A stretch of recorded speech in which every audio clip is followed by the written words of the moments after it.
Okay, and we are live. A very good evening, ladies and gentlemen, and a very big welcome again at our Cornerstone Live. Like we're coming to you every single day at 8 p.m. or sometimes at any other time, but usually at 8 p.m. And boy, oh boy, do I have some amazing people for you today. First of all, of course, my amazing partner, Mr. Alexander C. Say hi, Alex. Hello. High five. And then we have another special guest below here. That is one of our greatest friends, not only for prop coach or within the industry, but also a very personal friend of Alex and myself, Mr. Parikshat Chawla. But we will always call him by the name PC. PC, good evening to you. How are you? Good evening, guys. Thanks for having me. I'm doing well, despite the MCO. How are you guys coping with all this? Exactly. Yeah, we've been pretty good. Doing pretty well. PC, before we get started, let me just give you a little bit of a nice formal introduction, right? Because we know you very well. We know exactly what you do, but probably our audience don't really know what you do. So let me just quickly go and give you a little bit of a strong introduction, right? PC has been working with leading real estate companies of the world since 2017 and is based in Singapore and Malaysia. In his current role as Director Global Project Marketing, he is responsible for designing and implementing programs to not only serve our global community of almost 600 real estate companies in more than 70 countries, but also creating additional revenue streams. PC helps build a network by shortlisting and onboarding interested agencies across the APAC region. And there are so many other things that he does, but that's what we will be talking about probably in the next hour. So again, PC, a very good evening to you. Thanks again, Taco. That's quite an introduction. Appreciate it. Yeah, of course. To get started, PC, we have now been, I think officially we would have ended our MCO period by tomorrow for the second extension. But as we all know, we have a third extension right now. How have you experienced the MCO so far, personally? Personally, it's actually been surprisingly positive. A lot of my work depends on me traveling outside the country. So I've actually been working from home for almost 3 years now. So I'm kind of used to the whole, getting up, showing up for work in your home office, getting things done. But I usually travel about 30 to 40% of every month. So, and that's obviously had an impact on the kind of work that I do. But, there's a lot many more things to discover. You're reconnecting with family, you're reconnecting with the basics. This period has allowed me to pick up hobbies and interests that maybe I'd forgotten or just put on the side. Cooking, getting back into shape, learning a new language, things like that.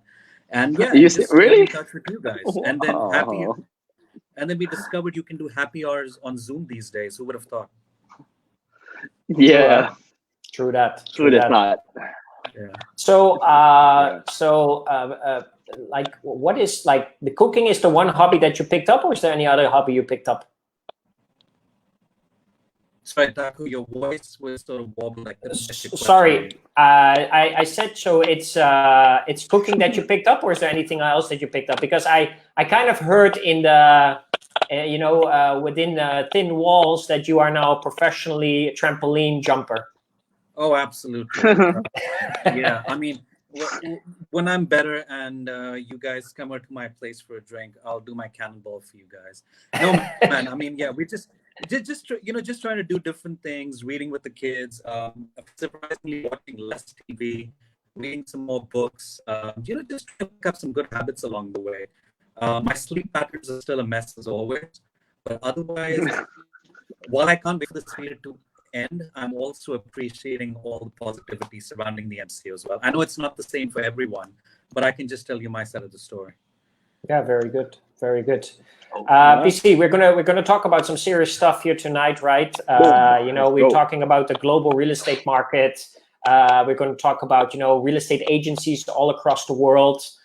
We especially invited you for this topic because you are with a very special company called Leading Real Estate Companies of the World. What first of all is one of the most awesome names in the world for a company. That's one.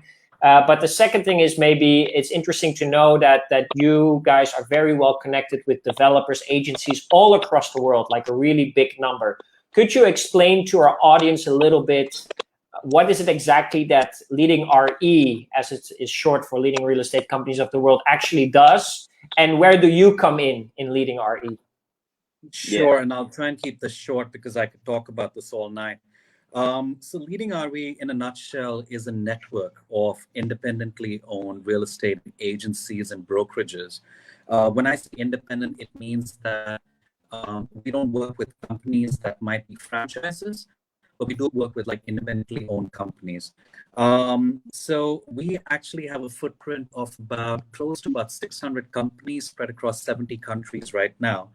And what we do in a nutshell is we actually provide agencies and their agents access to global markets. We allow them to get their properties listed on a global platform, meet people from other countries. We organize different events around the world where people can come, do a lot of networking, learn about the newest technologies, what's going on in other side of the world. And of course, the biggest thing that we always like to do is see people doing business with each other. We're deal makers. And one of the biggest things that we do is we actually provide agents with a platform to exchange referrals with each other.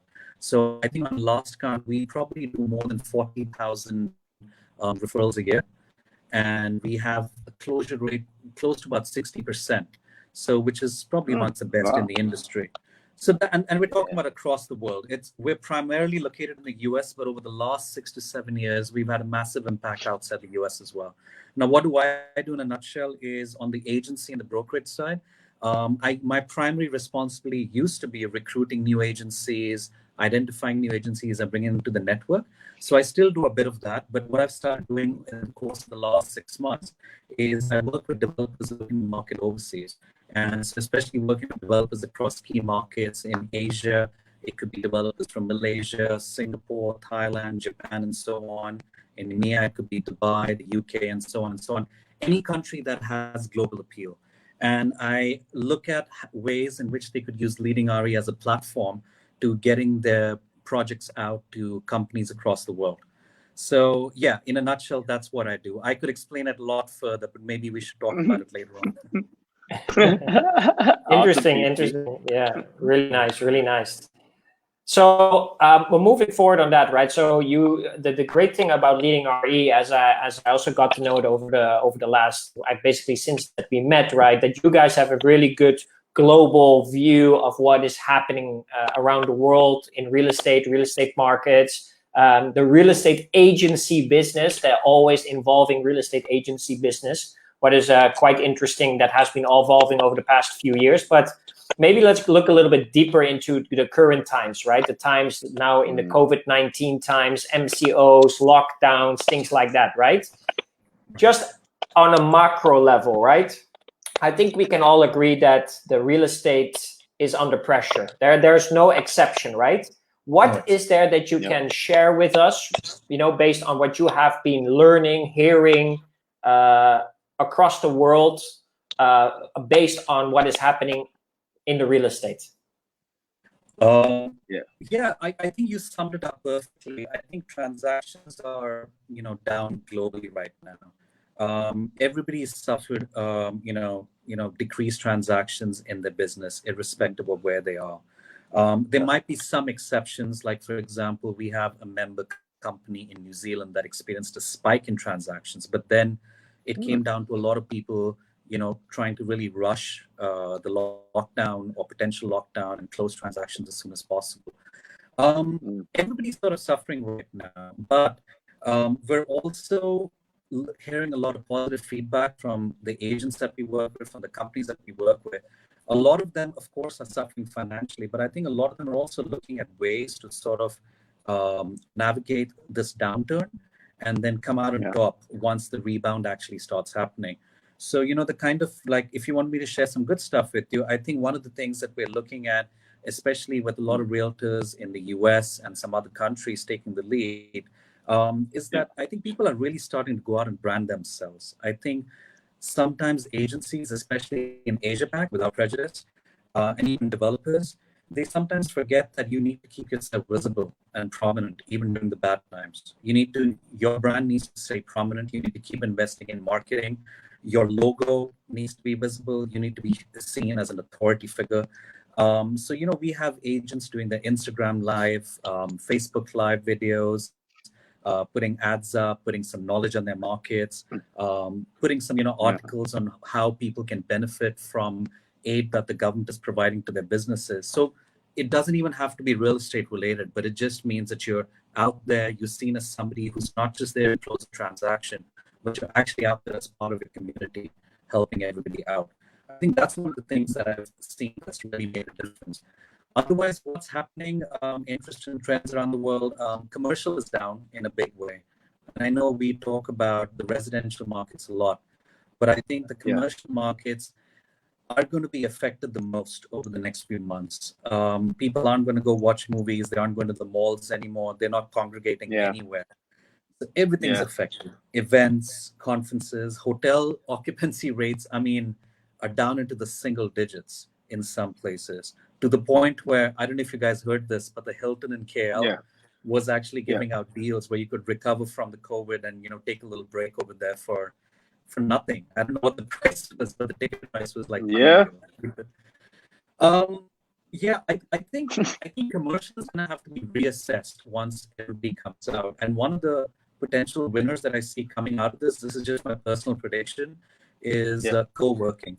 I think once we start emerging, well, if you think about it, there are lots of companies out there, and yes, of course, companies are gonna maintain, high rent leased offices and prominent locations. They're gonna be looking for ways in which they can provide good, attractive working conditions to their employees, because it helps in retaining talent, it helps in attracting talent, and it also helps in the general atmosphere.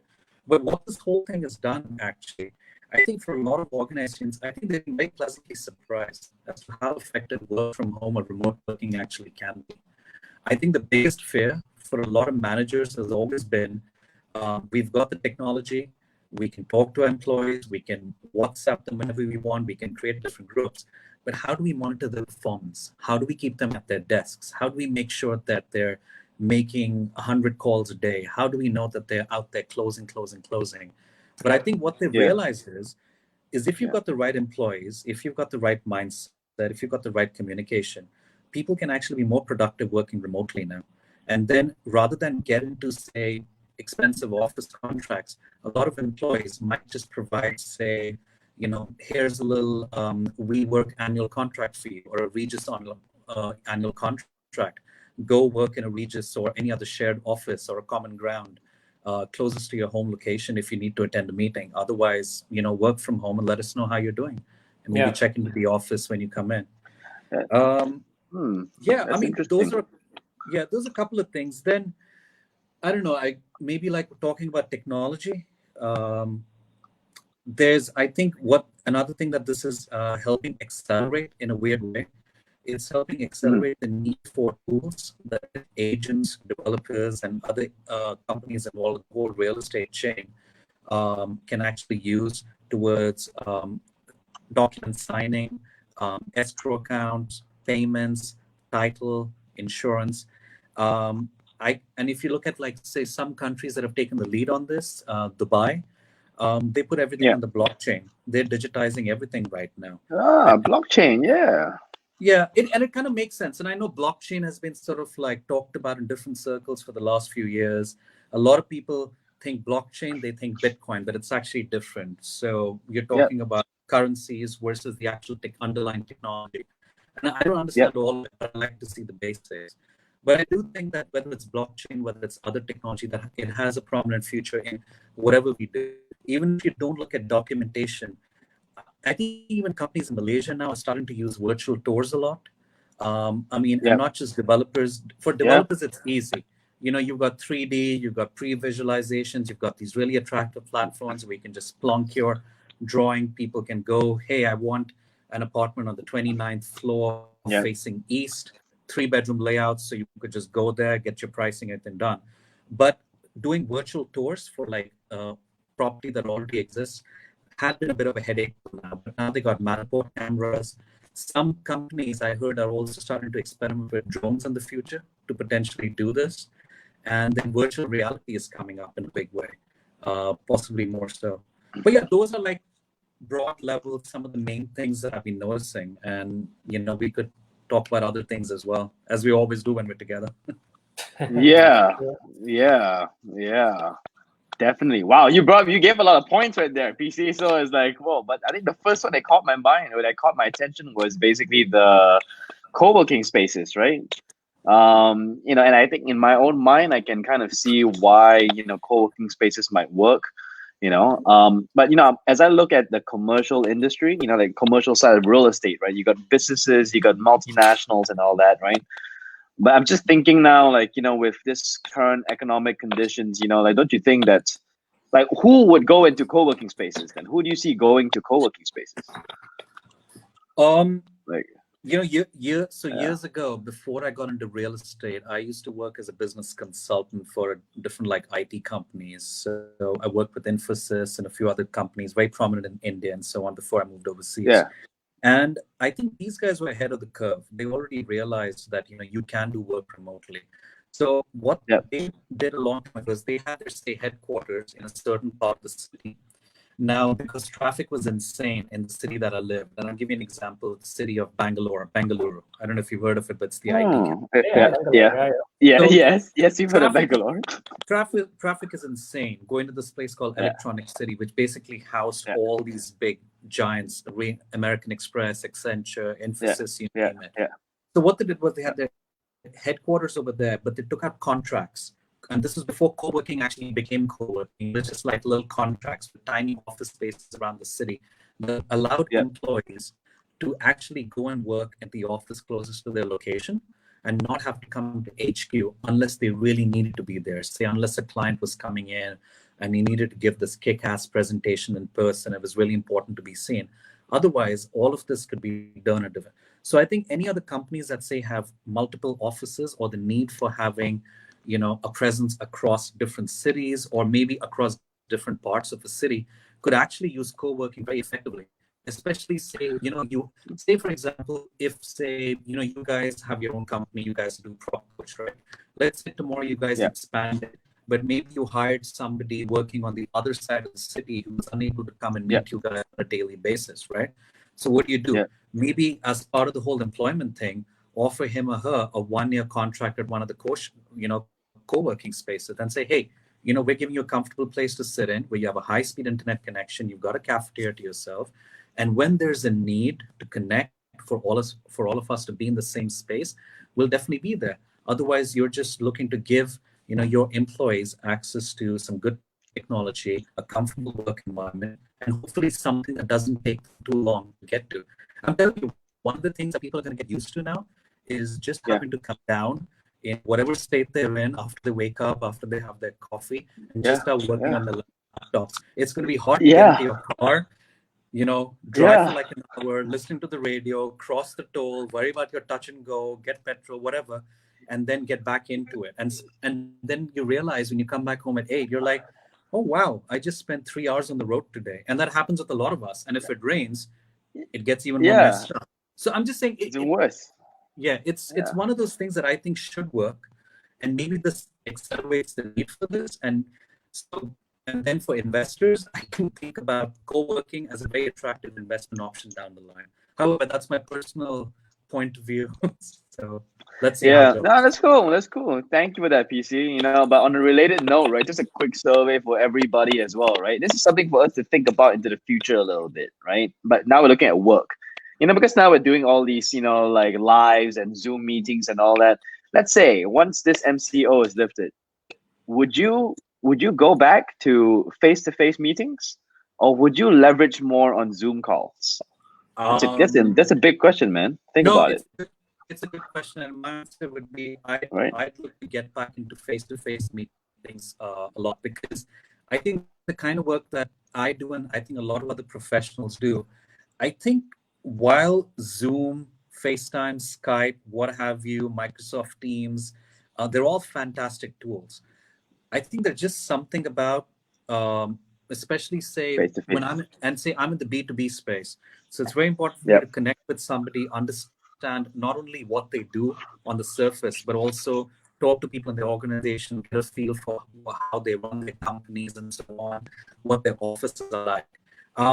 But having said that, I will say that for a lot of people, I don't think Zoom and other technologies would ever replace face-to-face meetings 100%, but maybe to some extent in the future, absolutely.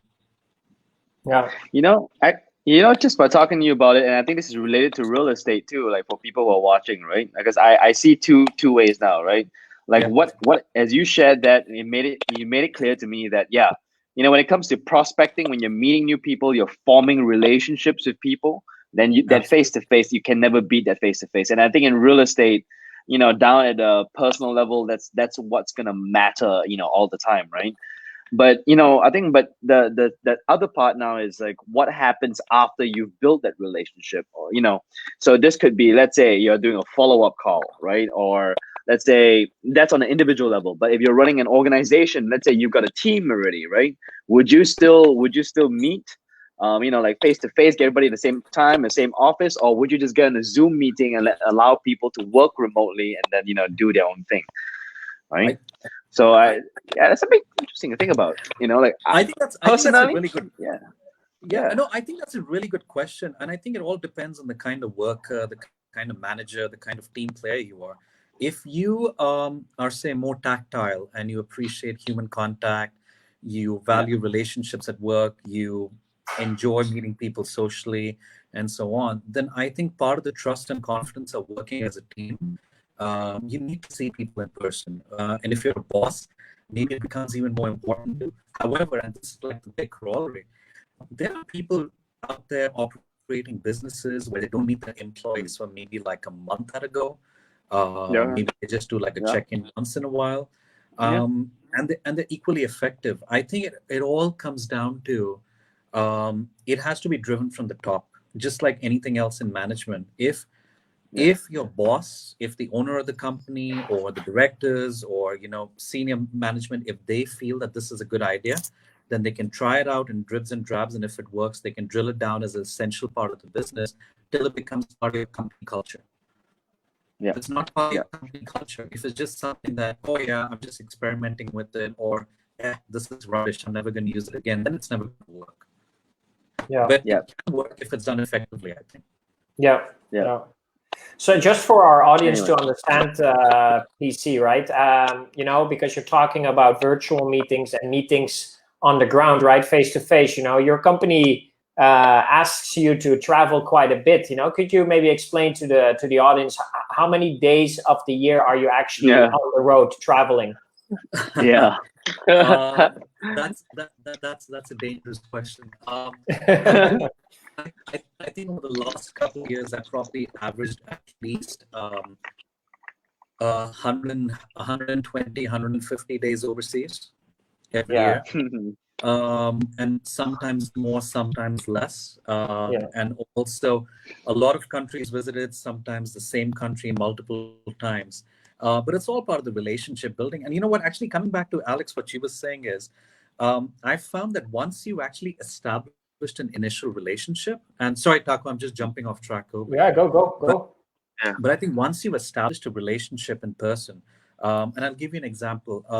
So when I set up relationships with a couple of our companies in Japan, I actually went to Tokyo, was there for a few days, met them both in person, understood what they do in more detail, because they have a very tactile way of forming relationships, the Japanese. And it has to be done in person. But once that was established, it became easier to manage the relationship on a virtual basis. So I've been using Zoom for almost 3 years now. Zoom, Skype, FaceTime. If you look at my phone, I've got a special messenger box messenger like folder that probably has about 10 different chat apps right now. So for different countries, for different languages, and so on. So I think you can take relationships virtual, but maybe you need to establish them in a tactile way first, and then take it to the next level. Wow, thank you, PC. I think you're ahead of the curve there. You've been doing Zoom for like three years now, for sure. Anyway, I still have an ugly background, so anyway. So, PC, you know, the title of our session today is the next global real estate revolution, or not. You know, let's look a little bit at the future, right? You guys at Leading RE come out with some interesting numbers, some statistics, you know, also based on country per country, you know, what is going on. One of the things that you showed me recently, or maybe today, but recently, was I think it was the Moody's model, right? Based on the most impacted, you know, low impacted, moderate impacted, and highly impacted industries across any market, right? So across all industries. So what I found interesting is that both property as investment in REITs and rental were within the low impacted industries. Do you think that is a real thing, that that rental and properties by itself are not that much impacted by what is happening across the world? I think so. I think good rental properties always have a place in anyone's good investment portfolio. Obviously, rubbish properties aren't gonna, you know, yield magical results, but, you know, carefully placed investments in the right sectors at the right time in the right locations will always yield you good results at the end of the day. And I think if you looked at the Moody's model again, Taco, there was something interesting that I saw in there. I think it actually, while it put REITs and sort of like rental residential real estate in the low risk category, currently the model puts commercial properties into a high risk zone, which was actually very, very interesting to me. Yeah. And I think it's probably more just the state of the market right now and where we're heading. Yeah. I think good rental properties will always fetch things. I know that in Malaysia over the last few years, and I've been here for 5 years now, I know that ever since I've been here, people have been talking about the fact that developers committed to building too many properties, going as far back as 2011, 2012. So we still have a massive inventory overhang. We still have a lot of unsold inventory with developers. We still have a lot of developers, you know, who've been land banking for the last 10 years, who are waiting to start new projects, who are carefully even pushing new projects before the last one got sold. So in a market like that, I think there could be an exception because people might just change around. So for example, and giving you a personal example, so say the hottest property right now in KL is Mont Kiara, which has held its value pretty well. But if you look at the last year and a half, you'd actually find that there's not been an exodus, but there have been a lot of people who've been leaving Mont Kiara for certain other places. Like I live in Desa Park City. There are other suburbs here where people actually have been looking for options. As a result, some of the rental yields, which some of my friends and I know some people own properties in Mont Kiara, they've come down as a result. But I don't think they've come so dangerously down that you actually put this on the watch list and say, oh, I've got to get rid of this right now. It's just not you're not just getting rents at their peak at what they were. And I think the peak in Malaysia was probably about 6 years ago. I think 2013 was, you know, a really flagship year for this country. And I think other countries will give you similar results as well. I think you can look at certain markets that defy the norm, like London. London always has high rental yields. They still run in the low single digits, but they're pretty high for like established countries. But there are exceptions like Dubai, which has similar issues to, you know, some parts of Malaysia where they also have inventory overhang as well. So over there, rental yields become really compressed and really low. So yeah, I mean, that's answer in a nutshell. Well-placed investments, I think rentals will always be there, but of course you have to watch your portfolio.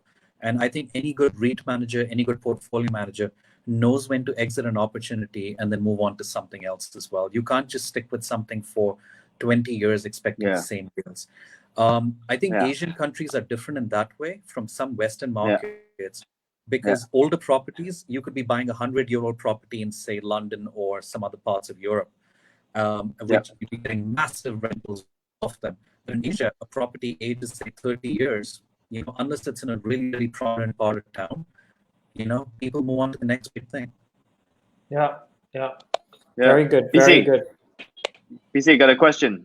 Yes, sir. What do you see of the real estate, residential side? You know, let's say in Malaysia, right? Because Taco and I have a lot of talks about this. We think about, because we're saying like, you know, why would people want to sell their homes? Why would people want to buy homes now? right? So from your perspective, bro, what do you think? Yeah, what do you think about that? In terms of buying and selling, right? The residential side of things, at least. Well, I think it depends on what you're trying to achieve. Are you buying and selling so that becomes part of your primary way to make money, or are you like recycling the assets like every 2 to 3 years, or opposed to like long-term investors that hold their investments up to like 6 to 8 or 10 years and then sell? Yeah. Are you primarily interested in a portfolio of rental properties so that augments your existing income? So that's a really, really hard cut. But I am a firm believer in property, being in the business. And coming from India, we actually like land. We love land. So even though I know that, of course, condominiums and other high rises would always command, slightly better returns or something, but I always believe that you can't go wrong with land if you bought in the right place. Be next to, the next big thing in terms of located near a highway, located near a big leisure point, located near an international school, located near like an office complex. But I love land, and I think that would always do well in the long run, unless of course you happen to invest in some place where they discover like a landmine or something, then you're off there. But property will always do well. Now, the only thing that I will say, just finish this off with, even when I was an agent myself, I always asked my clients to take a slightly long-term view, unless, of course, we were like in a really bull market at that time and everything was just people were buying and selling. An example could be maybe say 2011, 2012 in KL, projects were launching, and then people were basically making money off trading bookings with each other. Maybe an apartment got sold 5 or 6 times before it got completed. I mean, we were in that kind of a bull phase at some time. Unless you're in that kind of an environment, maybe best to hold on to your assets for maybe like say 4 or 5 years, and then sort of like work on sort of recycling a portfolio. Yeah, nice, nice. Okay, so before we move on, I would definitely want to invite our audience to, if you have any questions for Mr. PC here, this is your ultimate opportunity right now to put in a question right now in the comment box. If you have any questions about the global real estate, about what's happening either in Malaysia, I can tell you, PC knows a lot of stuff, and I'm not that. This man is a walking, data bank. He knows everything. What is happening in the world and everything like that. So if you have a question right now, please. This is your opportunity. I am not sure if we will ever be able to get PC back again into our show. So if you have a question, please feel free to put it right now in the comment box, and we will make sure to ask it to him. Moving on, PC, I have a very specific question because I know that you are very, very strong and also advise developers, agencies on, let's say, the modern marketing possibilities of what they can do, right? So marketing properties across the board to other countries, international marketing is a very strong field that you are in, right? I know that Leading RE has done that very well with events across the world, doing events in the US, doing events in Europe, doing events in Asia. I've been to one of those events in Bangkok, really, really nice. But now that we are in a kind of like where we are today, right? MCO, lockdown, whatever you want to call it. What do you believe what do agents really have to do? They really should now invest time in doing this particular strategies or tools or techniques to keep their marketing moving. What would you advise to them? Sure. I think we briefly touched upon this at the beginning. I think agents have to invest in the community. Agents have to be seen as people that their clients or prospective clients can rely on, especially in terms of a crisis. The worst thing that an agent can do, in my opinion, my humble opinion, is pick up the phone or send a WhatsApp or send an email to, maybe their current client or prospective client and asking them to enter a transaction or to consider getting a transaction. Now's not the time for that. Now's the time for confidence building. Now's the time for your personal branding. Now's a great time for a lot of agents to look at what they've been doing on social media. Look at your Facebook profiles, look at your Instagram, read up about how to take better pictures of yourself, how can you actually give more information and not just try and pull people into a transaction all the time. Learn about different markets, look at different technologies, look at different developers that maybe you can work with in the future, see where the trends are heading to right now. One of the things that I really, really liked about working with some of the realtors, especially like in the US, is very, very active on the social networks. And they're probably great examples of people who sort of like just lead the way when it comes to like personal branding. And I think that maybe it might not be a bad idea for especially a lot of agents sitting in Asia and Malaysia, just to go on to Instagram, just in the search box, type in real estate agent, blah, blah, blah, New York, LA, etc. And just, look at how they deliver the content. And you'd realize 90% of what they say has got nothing to do with the property that they're actually trying to sell or rent out. It's all about the community. It's all about how well connected it is.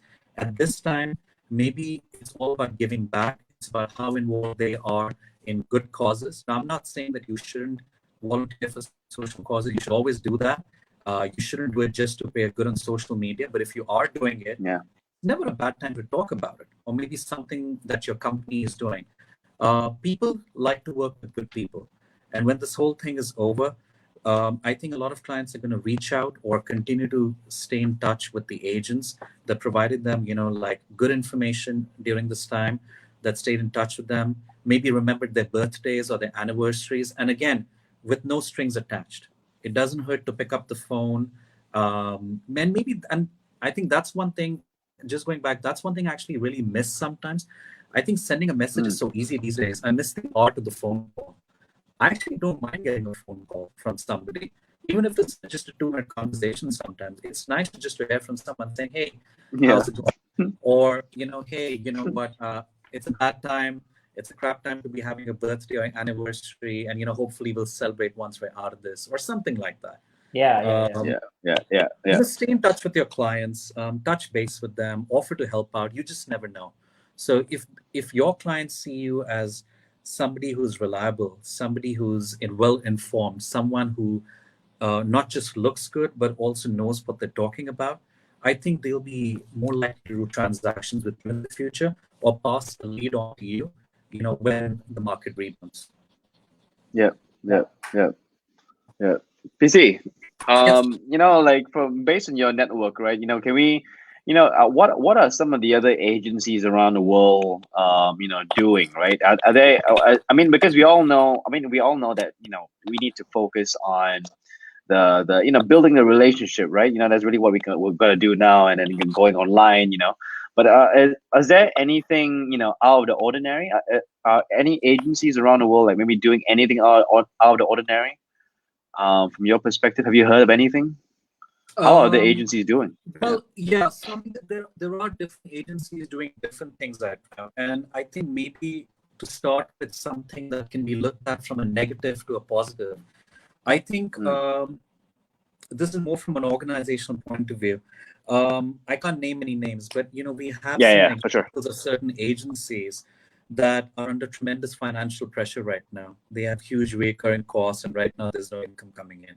But wherever they see opportunities, they're not retrenching any employees right now. They're not firing them. They're not putting them on hiatus. What they're doing is they're taking this an opportunity to maybe cross-skill employees. So say you've got multiple departments. Say you've got somebody who works well in the residential side, and he or she has a good head for numbers. Maybe try and cross-train them on the valuation side. It may not be a perfect match, but there might be, there might be some people who'd like to change departments, stay with the same brand rather than face the prospect of being without a job now. I think this helps build up goodwill with your employees. It also helps maintaining what we call a bench of employees that you can always cross-train and place across different divisions. So tomorrow, say for example, you've got hypothetically commercial going down and residential going up when the rebound hits us. And maybe if you've already effectively cross-trained a lot of commercial agents to be able to do some residential sales or support the residential team in different ways, you might find yourself with a highly motivated bunch of energetic people ready to go out there and close deals. And also, I think it's a hard fact. In most cases, it's more expensive to hire and then train new employees and then get them up to an acceptable performance level, rather than take the easy way out and just fire them and saying, well. So it's easy just to like retain them, of course, as long as this thing doesn't last too long. But I think companies should make the best effort to retain their talent as much as possible right now. Yeah. What else have we seen? Okay, well, other interesting things that are doing. So, for example, I heard recently about, you guys know 𝐿, right? Yep. Okay. So 𝐿's actually been reaching out to like different developers and agencies and offering them virtual platforms on how to reach Chinese buyers. And I know that they did an event recently where, they had a potential, I think they had almost about 100,000 people attending the virtual event. I don't know how many transactions they closed, but it was massively successful. And this is just in China. So I think this is a good way for maybe companies to, if they don't have the technology to do it themselves, there's nothing wrong with that. But keep an open mind, reach out to companies maybe like 𝐿 or Property Guru, iProperty. Yeah, find out what these guys are doing. Find out what there's a lot of smart people working in these companies, and they're not just there to sell you listings. If there's any companies out there that I think maybe want to do things differently and you can't do it in-house, maybe reach out to some of these guys and say, hey, we're looking for transactions, or we're looking for better stats online, or we want to expand the social media presence, help us out. There's innovative solutions happening everywhere. You just have to look for them right now. Yeah. You just gave me a glimpse into the future. Like, all these property conferences, I can imagine they'll be gone eventually, because imagine the reach you can get right online. The reach, wow. Yeah, and Taco, now the thing is the reach. Now, if you look at the future of property technology, if there's a place where you can do your entire property transaction online, where you sign on your documents, maybe you get them digitally notarized, you make your down payments with the bank, you don't have to use a credit card, because maybe in the future your banks link up, or you use virtual currencies or whatnot. Your title is a digital title that comes to you as soon as the transaction gets completed. You get certifications regarding different stages of property completion. We're moving towards a world like that. I think China's probably been at the forefront. It's one of the markets that is obviously, where everything started, it's also recovered the fastest. And I think one of the interesting things that I'm starting to see right now is that you might see a lot of like Asian economies actually setting trends that maybe some Western markets might follow, instead of it being the other way around. Wow. Okay. Well, okay. Interesting. So I'm actually. I'm sorry to. You wanted to say anything, Alex? No. I think you got it, Taco. Okay. So PC, I'm so happy that you actually brought the conversation here, because this is a point that I'm actually struggling with a little bit, right? We in prop tech, and having the technology available, shouldn't we already have been there, that we are transacting properties online, and that we are able to transact deeds to one person to another? I mean, we have been able to do it for the hospitality industry. We have been able to do it for the taxi industry. We have been able to do it for and we have been able to do it very fast, right? Really fast. Yeah. But especially you, from a global perspective, even looking at the US, right? It's still done at such a traditional way, right? We have to, we have to shake that hand. We have to do the viewing on location. Then we have to, here in Malaysia, for every contract we sign, we need to find a witness, right? We need somebody to sit next to us to see if we are really the person that is signing the contract, right? Now we're almost paying the price for being traditional for too long, because if we would already have been there, we would have been doing transactions today, right? We would be saying, who cares about this SEO, right? We can do transactions online anyway. Why does it take so long for us as a real estate industry to adapt to that technology? What is holding us back? Well, I'd like to say that it's easier to break the chain than it really is. But I think there's a lot of, and I think to be honest, to be fair, I think there's a lot of people in the industry that want to move to like an all digital industry, the kinds, that, you guys and I, that we'd like to see in the future, where everything is seamless, close your transaction in a few hours versus a few weeks, as long as everything's bona fide. But, there's lots of, I think real estate, like some other agencies, like I would say, industry, involves a lot of due diligence, involves a lot of fraud. And right now, a lot of those checks and those potential fraudulent activities, documents, etc., is performed by human beings. You can automate it to a certain extent, but then you always need to have like one set of eyes, another set of eyes looking at what you've done. You look at things like, say, in the US, and I don't know if this applies to other countries as well, you can buy title insurance. What is title insurance? It's essentially making sure that when you enter into a transaction, it's making sure that your title is bona fide, and if it's not, you're given a payout. But here's the thing: if everything was on blockchain, if everything had a digital identity which you could trace going back 50 years, 100 years, it's all eliminated. So it can all be done, but I think sometimes a fear exists that systems can be manipulated to a certain extent. And then, of course, if you want to get political about it, there's also the, I think, aspect of job protection.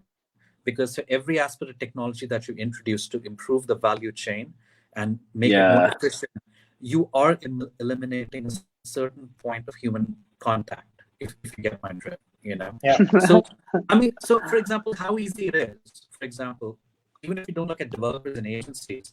So Alex, we're not Malaysian, but you are. How long does it take to get a home loan approved in Malaysia on an average? Oh man, I don't know. I've been out of it for a little while. It's been like, hypothetically, a couple of weeks.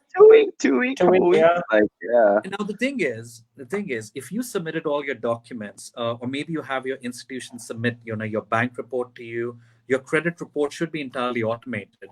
How easy would it be just to feed it into a decision-making engine or decision-making app or software, where you're just given your decision, same day, and then you just need to do a little bit of bookkeeping on top of that, and it's done within a few hours. Why does even that take so long? And I know this probably might be a few bankers who jump and probably have me by the throat, but it's like one of those parts of the value chain. We can try and improve it. Can you eliminate lawyers from the whole equation? They may not like that. Yeah, I was thinking about that too, actually. And then we come to a very, very dangerous discussion, which is dangerous in my neck of the woods and your neck of the woods.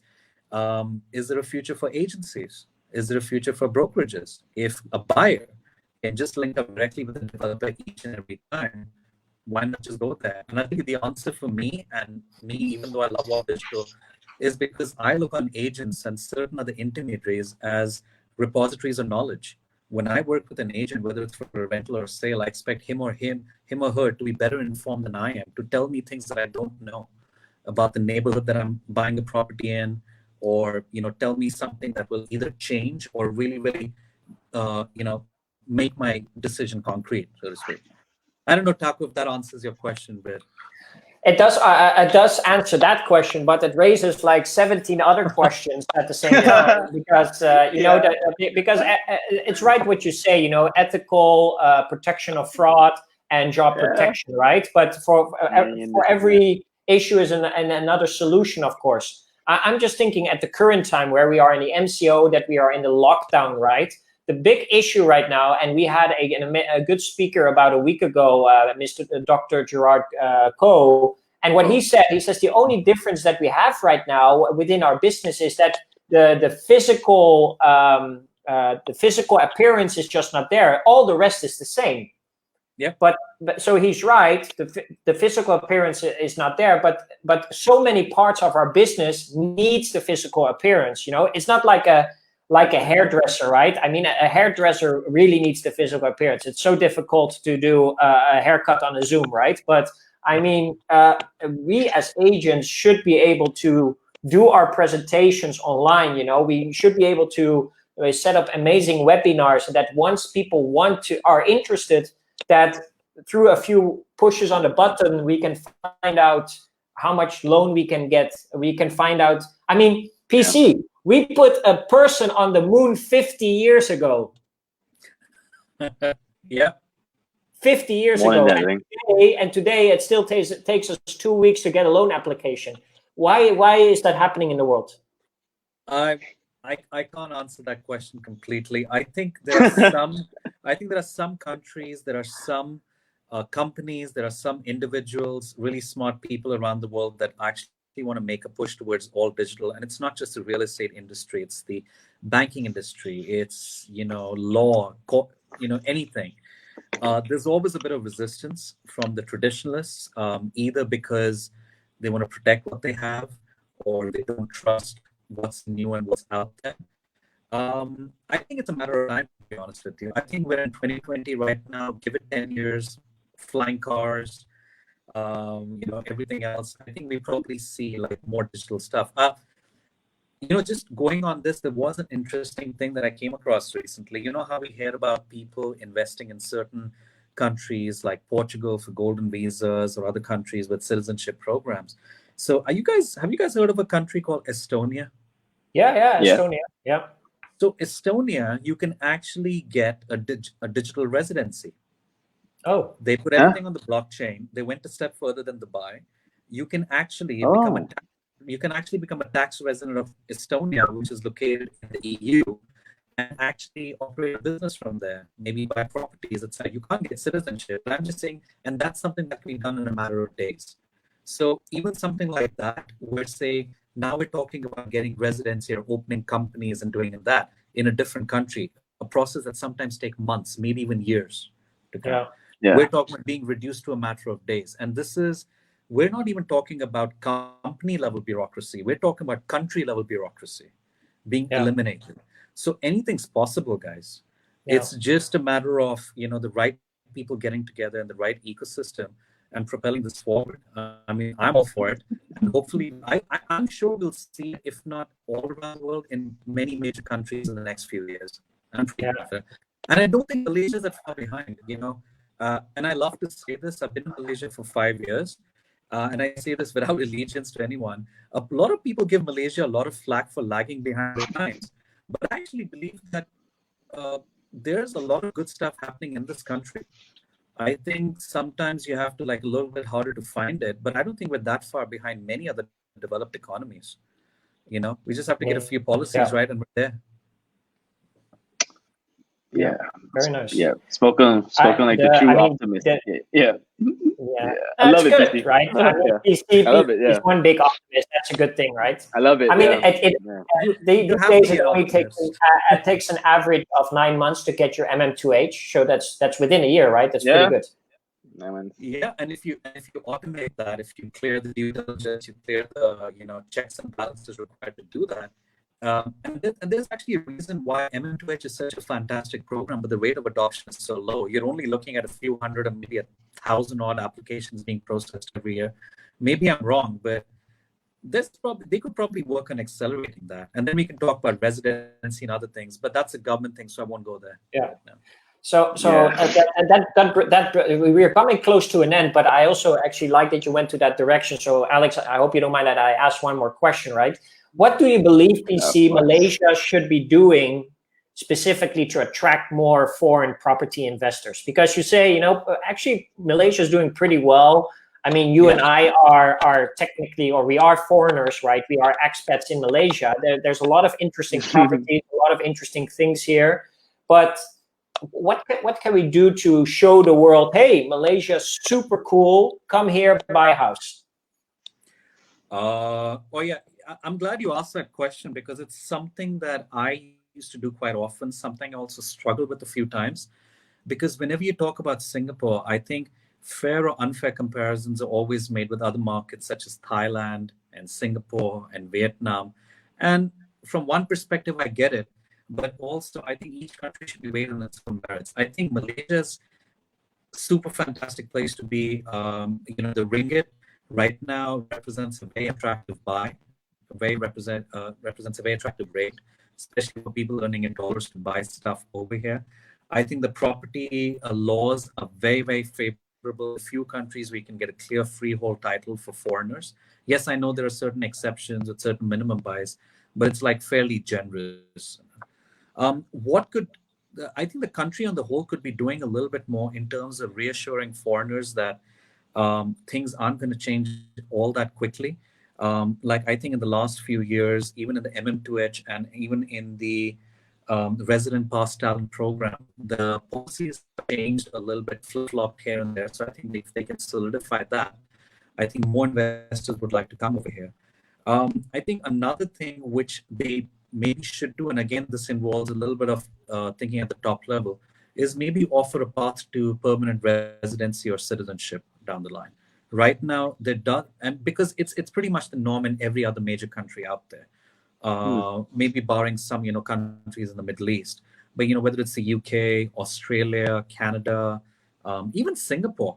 I mean, you could be there for a few years, own a property, you have different gateways towards getting your PR and citizenship. So if an investor is reassured that, yes, nothing's going to happen to my legal status, I can be there for a longer time, then that sort of, that reassures them.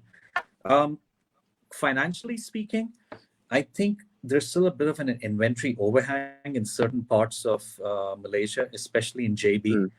I think developers and authorities got really excited a few years ago and started building tremendously.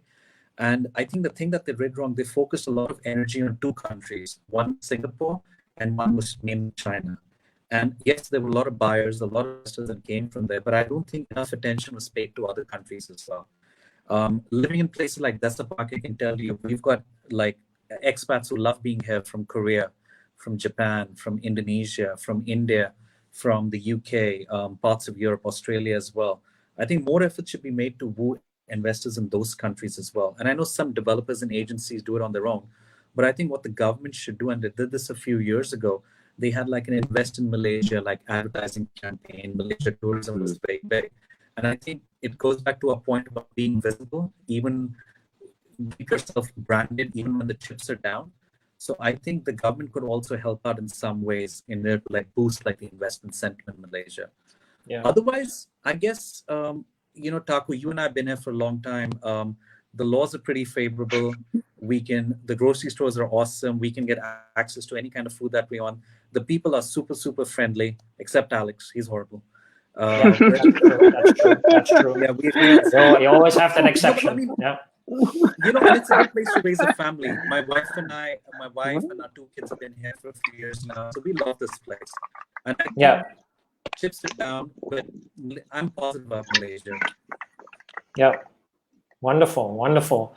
And I see that you have some fans because I don't know if you can also see it, PC, but some people say hi. Scott says hi, but maybe Nelson Wong, he knows you. He says hi, Parikshat. Hope Manisha and kids are doing well and things like that. And on some other channels, I see Priscilla says hi. Kashif says hi. Parikshat, awesome. Parikshat doing a great job. Jeevan does say hi. So, I mean, a lot of people know PC already, man. I didn't know. Yeah. He's a famous. He's a social butterfly. Social butterfly, famous in the hood of Desa Park City. Just teasing, yeah. Okay. So, Alex, do you have any final question for PC? No, not today, PC. But I think you know it. I think like three of us, we could talk here all night. But yeah. Let's take it easy, man. Let's take it easy. Come back again. Yeah. No, but thanks, guys. I do appreciate the opportunity. Thank you, PC. To you guys and to Cornerstone for having me. This is I just want to say that this is a difficult period for everyone, but we're going to get through it. A lot of people out there are going through a lot worse. And even in terms of the handling of the COVID crisis, I have to say, and I'm not scoring brownie points at everything, I think Malaysia is doing a better job than many other countries. So stay strong. We'll get through this. It might be a few more days before we see fresh air every day, but we'll get there. For sure. We will. So again, PC, thank you so much. I also want to thank our audience for spending some time with us. The hour is already over. We're exactly at 1 hour. I'm going to ask one more last question to PC. But again, first of all, I want to also thank Alexander C., my partner, for being with me here tonight. Thanks for your support. Oh, shit. Yeah. We Okay, gotta start very doing good. all this kind of shit. Okay. So and we're coming to an end. Like I said, thank you so much again. Tomorrow we will be back again with another guest. Tomorrow with us will be 𝐍𝐶𝐗𝐲, the also famous 𝐍𝐶𝐗𝐲. He's going to talk about the market property cycle. He has some great insights on where we are in the property market cycle, so you don't want to miss that.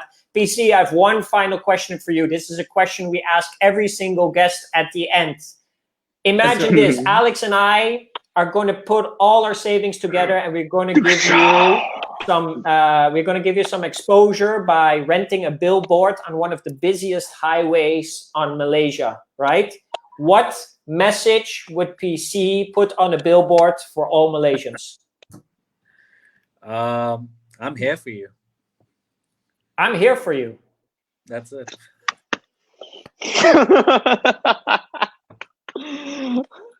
Spoken like Yeah, a man, give you love, man.